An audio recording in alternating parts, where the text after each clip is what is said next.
I thought HR was there to protect employees like me. I thought if I just told the truth, justice would prevail. But the moment I walked into that HR office and reported my manager for harassment, I unknowingly signed my own professional death warrant. What happened next destroyed my career, my reputation, and nearly broke me completely.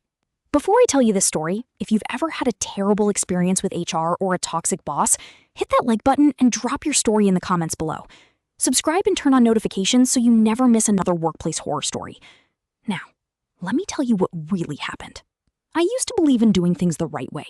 Follow the rules, work hard, trust the system. That's how my parents raised me, and that's how I built my career for over a decade in corporate marketing. I was good at my job. Really good, actually. I'd been with Meridian Solutions for 6 years when this nightmare began. 6 years of glowing performance reviews, successful campaigns, and genuine relationships with my colleagues. I loved my team. I mentored junior employees. I stayed late when projects demanded it and never once complained. I thought I was building something there. I thought loyalty meant something. Our office was located on the 14th floor of a sleek downtown high-rise. Floor-to-ceiling windows overlooked the city skyline, and the open floor plan was supposed to foster collaboration. In reality, it just meant everyone could see everything. Every awkward conversation, every uncomfortable interaction. Every time my new manager, Derek Sullivan, decided to make my life a living hell. Derek transferred to our department about 8 months before everything fell apart.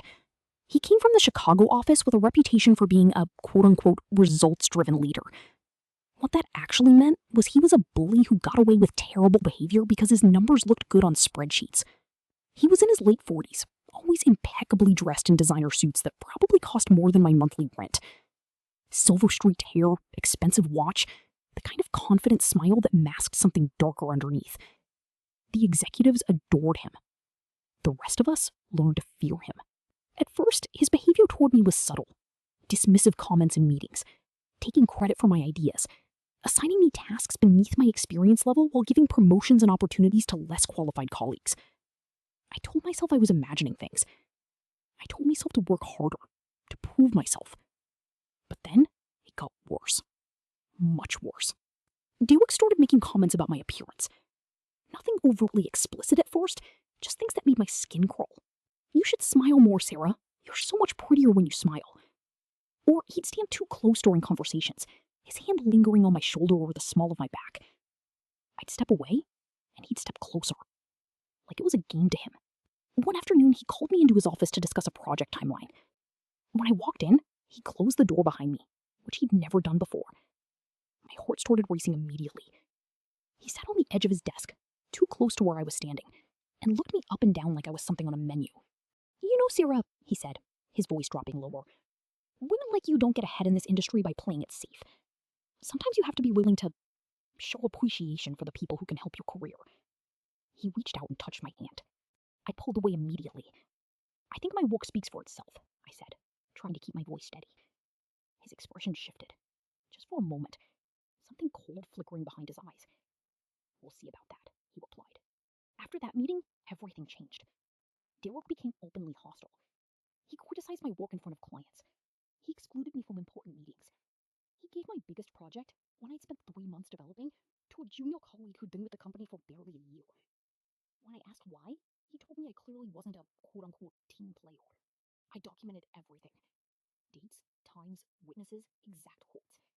I saved emails. I kept a journal. I did everything you're supposed to do when you're being harassed at work. And then, after weeks of agonizing over the decision, I went to HR. Her name was Patricia Huang. She was the senior HR business partner, a professional-looking woman in her 50s with a warm smile and a framed diploma from some prestigious university on her wall. She seemed so sympathetic when I sat down in her office. She nodded along as I spoke. She took notes. She handed me tissues when I started crying. "Thank you for being so brave and coming forward," she said, patting my hand gently. "This company has a zero-tolerance policy for harassment. We take these allegations very seriously, and I promise you, we will conduct a thorough investigation." I left her office feeling lighter than I had in months. Finally, I thought. Finally, someone was going to do something. Finally, the system was going to work. I was so incredibly naive. 3 days later, I was called into a meeting with Patricia and her supervisor, a stern-faced man named Richard, who I'd never met before. The energy in the room was different this time. Cold. Professional in a way that felt dangerous. Richard slid a document across the table toward me. "Sarah," he said, not even looking at me. "We've completed our preliminary investigation into your claims against Mr. Sullivan." He paused, and my stomach dropped. "We found no evidence to support your allegations." I couldn't breathe. "What?" I managed to say. "But I have documentation. I have witnesses. Jessica Martinez was in the room when he—" Patricia interrupted me, her warm demeanor completely gone. "Jessica provided a statement. She said she didn't witness anything inappropriate." My heart shattered. Jessica was my friend. We'd had lunch together every week for 3 years. She'd seen everything. She'd even told me I should report him. "However," Richard continued, his voice flat, "during our investigation, several concerns were raised about your own workplace conduct." He pulled out another folder. "Multiple colleagues have reported that you're difficult to work with, that you've been spreading rumors about Mr. Sullivan, and that your recent performance has been, and I quote, significantly below expectations." The room started spinning. "That's not true," I whispered. "None of that is true." Patricia leaned forward. "Sarah, I'm going to be very direct with you. Mr. Sullivan is considering filing a formal complaint against you for defamation. Given the circumstances, we think it would be best for everyone if you took some time to consider your options here." And suddenly, I understood. This wasn't an investigation. This was a cover-up. This was retaliation wrapped in corporate language and legal protection. HR wasn't there to help me. HR was there to protect the company. And the company had already decided that Derek Sullivan was more valuable than the truth. I went home that night and didn't sleep.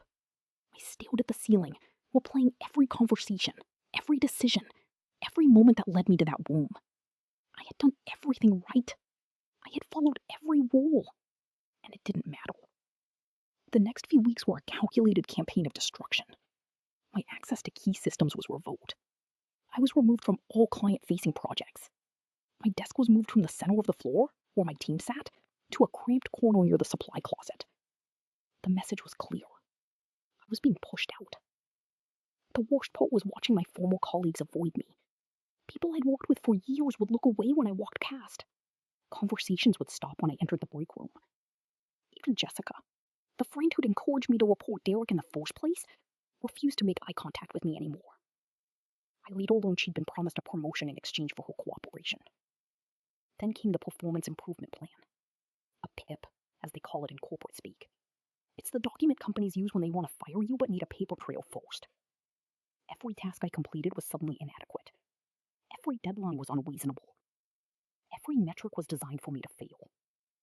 I lasted 6 more weeks before I couldn't take it anymore. I was having panic attacks in the parking lot every morning. I'd lost 15 pounds from stress. I was crying in bathroom stalls multiple times a day.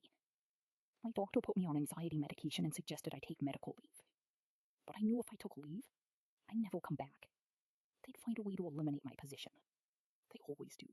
So I quit. I walked into Patricia's office on a Tuesday afternoon, dropped my resignation letter on her desk, and walked out without saying a word. I didn't give 2 weeks' notice. I didn't say goodbye to anyone. I just left. The months that followed were some of the darkest of my life. I applied for job after job, but somehow, mysteriously, I never seemed to make it past the reference check phase. It took me a while to figure out what was happening. Meridian Solutions was blacklisting me. Whatever they were telling potential employers, it was enough to make me unhireable. I burned through my savings. I had to move out of my apartment and crash on my sister's couch. I, a 34-year-old woman with a decade of experience and a master's degree, was unemployed and sleeping on a pull-out bed in my younger sister's living room. It wasn't until I connected with a former colleague from a different company, someone who believed me and advocated for me, that I finally got another chance. She referred me to a small agency that didn't care about whatever Meridian was saying. They hired me based on my portfolio and my skills. It took me 2 years to rebuild what Derek Sullivan and that HR department destroyed in a matter of weeks. 2 years of therapy. 2 years of learning to trust colleagues again. 2 years of reminding myself every day that what happened to me wasn't my fault. Here's what I learned from this experience, and I want everyone listening to understand this. HR is not your friend. I'm not saying all HR professionals are bad people. Some of them genuinely want to help. But their job, their actual job description, is to protect the company from liability, not to protect you. If you're being harassed or mistreated at work, document everything, yes. But also consult with an employment attorney before you report anything internally. Understand your rights. Know what retaliation looks like and how to prove it. And most importantly, have an exit strategy. Because the sad reality is that the person who reports misconduct often suffers more consequences than the person who committed it. I still think about what would have happened if I'd stayed silent. Maybe I'd still have that job. Maybe I'd have gotten that promotion eventually. But I also know I wouldn't have been able to live with myself, knowing what Derek was probably doing to other women and saying nothing. Sometimes doing the right thing costs you everything. And sometimes the systems we trust to protect us are the very systems designed to silence us. I share my story now not for sympathy, but as a warning.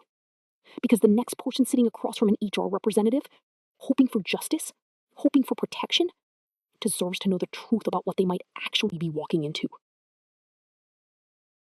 Derek Sullivan, last I heard, got promoted to vice president. Patricia Huang still works at Meridian Solutions. And me? I'm finally in a place where I'm valued for my work, where my boundaries are respected, and where I've learned that my worth isn't determined by a company that chose to protect a predator over an employee who just wanted to be safe. If you're going through something similar right now, please know that you're not alone. What's happening to you is not your fault. And even though it might not feel like it, there is a path forward. It might be harder and longer than it should be, but it exists, and you deserve to find it. Thank you so much for listening to my story today. If this resonated with you, please hit that like button and subscribe to this channel for more workplace stories that need to be told. Have you ever had an HR experience backfire on you? Drop your story in the comments below, or submit your own workplace nightmare for a chance to be featured in our next video. Your voice matters, and your story deserves to be heard. Thanks again for watching, and I'll see you in the next one.